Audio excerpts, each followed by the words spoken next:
Elias noticed that I had stopped asking for his opinion on everything. An email came from work. A position had opened up at the New York headquarters and they wanted to know if I was interested. I filled out the application and hit send before I even remembered I hadn't told him. When Sarah's wedding invitation arrived, addressed to Chloe Vance and guest, I RSVP'd for one and wrote a separate check for their gift. Even the minor surgery, the one that required a hospital stay, I handled myself. I found a specialist, dealt with the insurance pre-approval, and scheduled the procedure all on my own. Elias was a surgeon. When he found out, he frowned. "You're sick? Why didn't you tell me?" The words slipped out before I could stop them. "I handled it, don't worry." As soon as I said it, we both froze. Just 2 weeks ago I was the clingy girlfriend who would text him photos of dresses and salads, agonizing over what to wear on a date or what dressing would make me fat. "This one or this one? Is this vinaigrette going to kill my diet?" He used to answer, then his replies became a curt "either one is fine," and eventually he just left me on read. I thought he was just busy, until I realized he wasn't like that with everyone. For instance, with Lily, the daughter of his late mentor, who he'd been asked to look after. "Surgery is tomorrow." The attending physician handed me the clipboard, his tone routine. "Dr. Mercer is still out of town for a conference. If you'd like to wait for him, we can reschedule." "No," I said. "Tomorrow is fine." The doctor just nodded, asking no more questions. As I walked out of the office, 2 people came down the hallway. Elias was pulling a suitcase, looking like he'd come straight to the hospital from the airport. Lily followed him, wearing a black cashmere coat over her scrubs. The Burberry one I'd given Elias for our 3rd anniversary. Elias saw me and his brow furrowed. "What are you doing here? Sick again?" That word, again, stung like a needle. He snatched the papers from my hand, his eyes scanning them with a flicker of annoyance. "I have things to do tomorrow. This isn't an emergency. We can do it when I have time." "Don't worry about it," I said. "I've already handled it." He looked taken aback. This was coming from the girl who used to video call him in tears over a paper cut, the one who sent him a dozen selfies just to pick a date night outfit. Now here I was, calmly scheduling my own surgery. If he hadn't run into me, he probably wouldn't have known until after it was over. I took the chart back, accidentally knocking a small box from his hand. It clattered to the floor, spilling its contents. "Birth control pills." "It's not what you think," Elias said, bending to pick them up. His voice was as flat as if he were discussing the weather. "They're for Lily's cramps. Doctor's orders." Lily clutched the coat tighter, her voice a fragile whisper.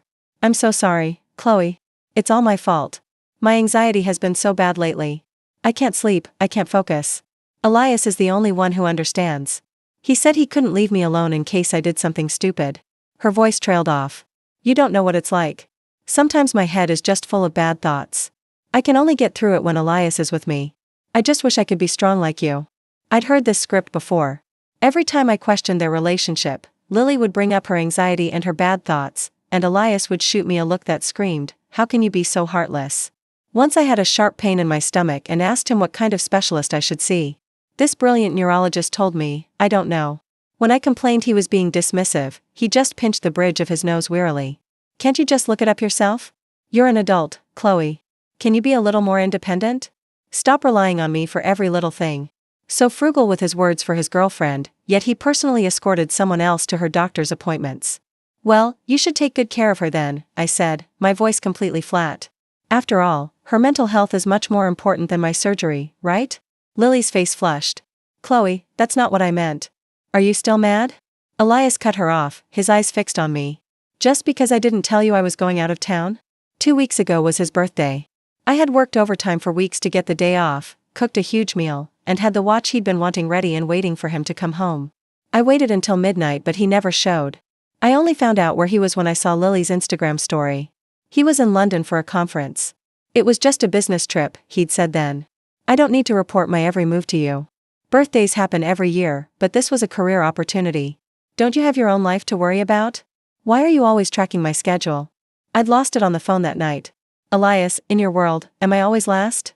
The least important? The one who can always be postponed?" His only response was, "You're being irrational. We'll talk when I get back to Seattle." Then he hung up. I signed the transfer agreement. The HR manager watched me fill out the form, then hesitated. "This is a move to New York. That's a big deal. Aren't you going to talk it over with your boyfriend?" "No need. The last time I was changing jobs, I brought him 2 different offers to get his opinion. Elias had glanced at them and said, 'It's your life, Chloe. Don't ask me to make your decisions for you.'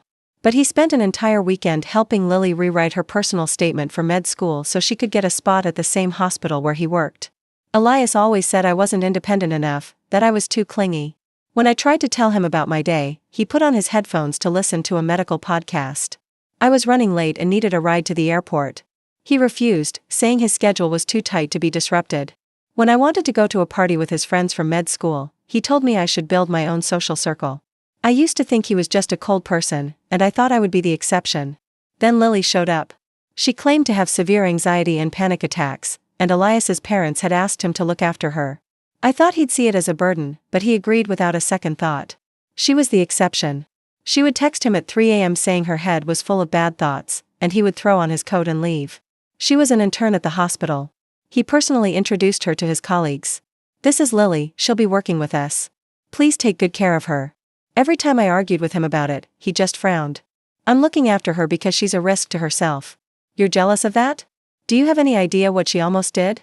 He always stopped himself mid-sentence, leaving a heavy, meaningful silence in his wake. But I never saw Lily on the verge of a breakdown. Her anxiety only ever seemed to flare up at the most convenient times. When Elias and I had a rare date night planned. When I needed him to be there for me. When I finally worked up the courage to tell him I was unhappy. All the excuses I had made for him, it's just his personality, he's too busy with work, he hates clingy people, they all crumbled in the face of the patience and care he showed to someone else. Fine. After my surgery tomorrow, after I leave the city, Elias Mercer will be nothing to me. Sarah took the day off when she heard about my surgery. "Is the guest room ready? Your 5-star private nurse is on her way." I laughed, texting her back. "Cleaned it twice, even bought new sheets just for you. I guarantee you'll." I stopped mid-sentence. The moment I opened the door to my apartment, my brand new set of sheets was balled up on the floor. The guest room was filled with things that weren't mine. A giant teddy bear was splayed across the bed, and the vanity was cluttered with skincare products and pill bottles. A silk pajama top was draped over the back of the chair. It was a birthday present I bought for myself last year. The tags were still on, but now it was stained with a large coffee spill. The front door opened again. Lily's soft laugh drifted in. "Elias, thank you so much for taking me to that restaurant. The pasta was amazing. The tiramisu completely cured the bad mood my roommate put me in." Then Elias saw me. He said flatly, "Lily had a fight with her roommate.